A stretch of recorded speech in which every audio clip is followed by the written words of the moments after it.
Hello दोस्तों, मैं इस वीडियो में कार्बोक्जिलिक एसिड का बनाने की विधि बताने जा रहा हूँ। पिछले वीडियोज में हम लोग कार्बोक्जिलिक एसिड का नोमेनक्लेचर पढ़ा था। तो इस वीडियो में मैं कार्बोक्जिलिक एसिड प्रिपरेशन और कार्बोक्जिलिक एसिड लिखा हूँ, कार्बोक्जिलिक एसिड बनाने का विधि। इसमें पहला मेथड मैं आप लोग को बता रहा हूँ कि हम लोग अल्काइल बेंजीन से, तो कहता है कि आप लोग कैसे बनाएंगे। तो इसका स्टेटमेंट मैं लिख रहा हूँ। कहता है कि अल्काइल बेंजीन को अल्काइल बेंजीन को अल्काइल बेंजीन को तो आपको ध्यान रखना है, अल्काइल बेंजीन को ऑक्सीकृत करने पर अल्काइल बेंजीन को ऑक्सीकृत करने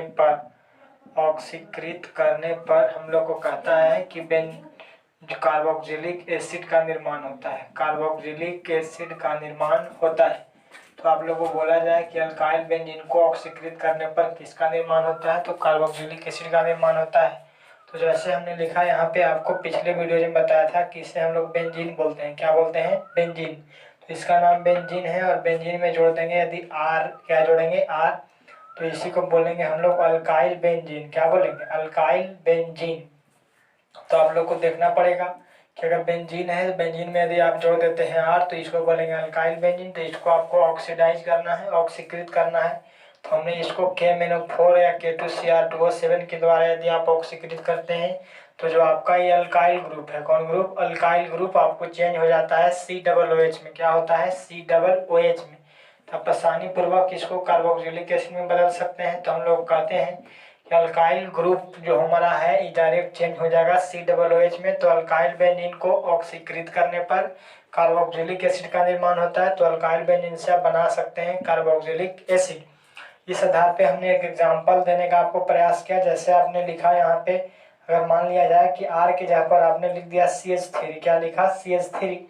तो इससे आप यदि आप चाहते हैं कि K में ऑक्सीकृत करें तो K-4 के द्वारा यदि आप इसे भी ऑक्सीकृत करते हैं तो आपका जो अल्काइल है CH3 बेंजीन से जुड़ा हुआ जो अल्काइल ग्रुप है आपको चेंज हो जाएगा COOH में। तो आपको इसको चेंज कर सकते हैं आसानी पूर्वक, किसमें? COOH में। तो पुनः हम लोग को मिल गया COOH बेंजीन से जुड़ा ग्रुप। तो इसका आपको नाम तो पता होगा, इसको आप लोग पिछले वीडियो में पढ़े थे। इसको हम लोग बोलते हैं बेंजोइक एसिड। क्या बोलते हैं? Benzoic acid.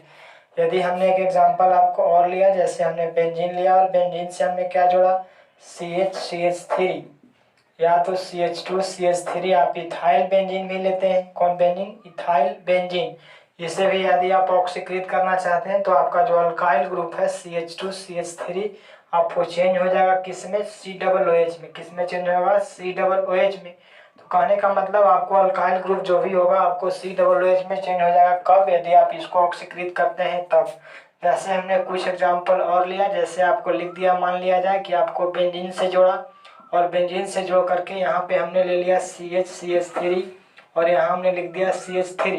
यहाँ से आप देख सकते हैं इसे भी यदि आप ऑक्सीकृत करते हैं, क्या करते हैं? ऑक्सीकृत करते हैं, तो आपका प्रोडक्ट क्या मिलेगा? यदि आपको यहाँ पे हमने एक प्रोडक्ट और लिया, एग्जाम्पल और लिया, जैसे किसी ने आपको लिख दिया CH3 और यहाँ पे लिख दिया CH3।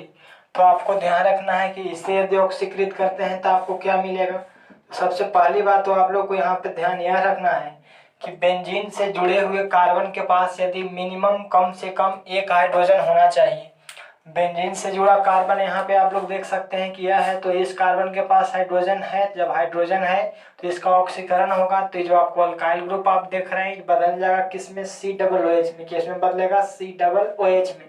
तो इसके जगह पर हमने लिख दिया COOH। यहाँ आप देख सकते हैं कि बेंजीन से जुड़े हुए कार्बन के पास एक भी हाइड्रोजन नहीं है। जब एक भी हाइड्रोजन नहीं है तो इसका ऑक्सीडेशन नहीं होगा, इसका ऑक्सीकरण नहीं होगा। तो बोलेंगे यहाँ पे आपको हो जाएगा नो रिएक्शन। क्या होगा? No reaction. यहाँ पर किसी प्रकार का कार्बोक्जिलिक एसिड का निर्माण नहीं होगा। तो इस तरह से आपको ध्यान यही रखना है हम लोग को कि बेंजीन से जुड़े हुए कार्बन के पास कम से कम एक हाइड्रोजन होना आवश्यक है।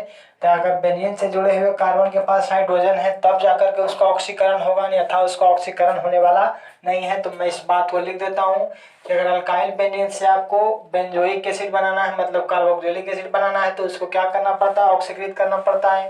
तो आपको पूछा जाए कि क्या होता है जब अल्काइल बेंजीन को ऑक्सीकृत किया जाता है तो कार्बोक्जिलिक एसिड का निर्माण होता है। तो हमने लिखा कि अल्काइल बेंजीन, इसको आपने ऑक्सीकृत किया, ऑक्सीडाइज किया, तो हमको बना कार्बोक्जिलिक एसिड। यहाँ भी देख सकते हैं R के जब हमने जोड़ा CH3 तो यहाँ आपको चेंज हो गया COOH में, उसी प्रकार से यहाँ आपको CH2CH3 चेंज हो गया COOH में, उसी प्रकार से यहाँ भी आपको चेंज हो गया COOH में, क्योंकि इस कार्बन के पास कम से कम एक हाइड्रोजन उपस्थित था, जबकि यहाँ आप देखते हैं इस कार्बन के पास एक भी हाइड्रोजन उपस्थित नहीं है, तो इसका आपको ऑक्सीकरण नहीं होगा। जब ऑक्सीकरण होगा तो इससे आपको कार्बोक्सिलिक एसिड का निर्माण नहीं होगा। तो आप अल्काइल बेंजीन से आसानी पूर्वक कार्बोक्सिलिक एसिड बना सकते हैं।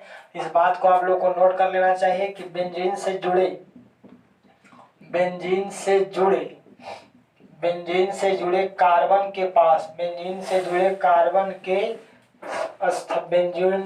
कार्बन के पास आपको कहता है कम से कम बेंजीन से जुड़े कार्बन के पास कम से कम एक हाइड्रोजन आवश्यक है, एक हाइड्रोजन होना चाहिए। बेंजीन से जुड़े कार्बन के पास कम से कम एक हाइड्रोजन